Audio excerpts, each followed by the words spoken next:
E te iwi koe nei te rā o te wiki e whakatīnana mai ai tētahi o a tātou kaitōranga pū Māori ki te kōrero ki a tātou i te rā nei, ko Peter Paraone no Aotearoa tuatahi taua kaitōranga pūrā. Tēnā koe taku rangatira e Peter.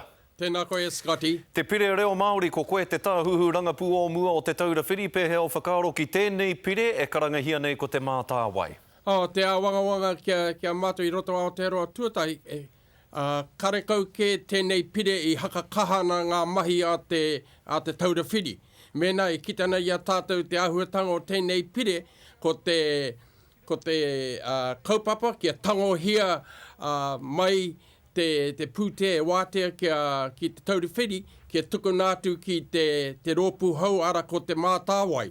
I whakarono i a mātou i ahana take karekau ke te kāwanatanga kia tukunātu he pūtea hau ki te mātāwai. Tuatu tēnā, iahana te kaupapa kia whai mema, e noho nei i runga te rōpū nei, te ahua nei, ka hihiana te kāwanatanga kia totohe ngā iwi kei wainganui a rātou, kia whai tangata wahine rānei, hei māngai mō tērā o ngā iwi, e hara mō te tahi iwi, engari e tahi o ngā iwi, hei kai kōrero mā rātou i runga te mātāwai. Wena e tahi o ngā awangawanga kei roto i a mātou mō te pire. No reira, koe nara nā awangawanga nui i pōti ai koutou kia kaua e tautoko i te pire nei, i te mea ko koutou o Aotearoa tuatahi anake, te rōpū, kāri i pōti tautoko i te pire nei. Koe nā ngā awangawanga, koe nā ngā take?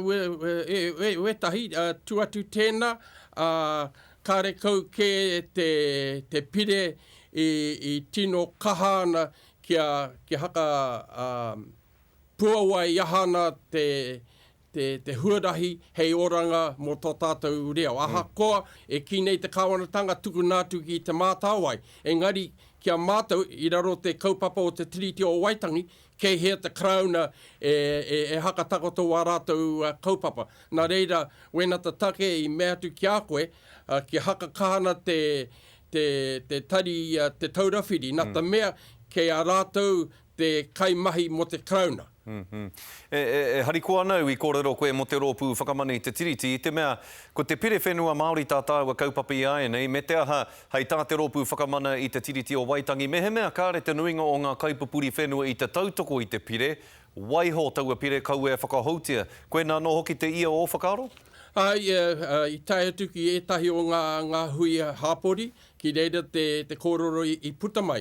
Engari hakaro nau i mua, mena e hihina te kāwanatanga kia haka tīningia ngā ture Māori, nā rātou i whakahoki atu ki te pire ki nei Maori Purposes Act. Nā ta mea i raro te kaupapa o taua ture, hei te wātea ki te kāwanatanga kia tīningia etahi o ngā pire e pāna ki a tātou te ao Māori, i tino heo ngā tini. Engari, i roto te kaupapa o te minita me tēnei kawanatanga i tēnei wā, ka hihene i a tātou kia rātou, kia tīningia te pire, te ture i ai neina, katoa. Nā reira wena ta take i kitana i a tātou, te nuinga o tātou o ngā hāpori Māori, ka hare rātou i haka ai mo te hihina te kāwanatanga nei. Nā, ko te hake e Peter, ko tahi irakati 2 miriona tāngata kua pōti i tēnei wā. Engari kei te whakateka tonu tō rōpū i tēnei kaupapa e pāne ki te haki, hea hai? Nā te take, nona hea i karanga atu te iwi ki te kāwanatanga tā rātou hihia kia tīningia te haki. Tuatu tēnā, mohena i a tātou te nuinga o te pūte i haka wātea te kāwanatanga kia haka tau tēnei kaupapa. I roto o mātou whakaro he maumau pūtea, ke haka wātea ki ngā hunga e noho nei i raro te pōharatanga, kia whai mahi, kia whai whare, me te kaupapa e pāne ki te hauora. Wena te tino take i haka hēna i a mātou o Aotearoa tuatahi ki te kaupapa kia tīningia te haki. Tēnā koe, toko rangatira e Peter, e mihi ana ki a koe i te kahurangi marika o au kōrero i tēnei ahi. Ngā mihi nui ki a koe. Kia ora. Tēnā koe, Scotty.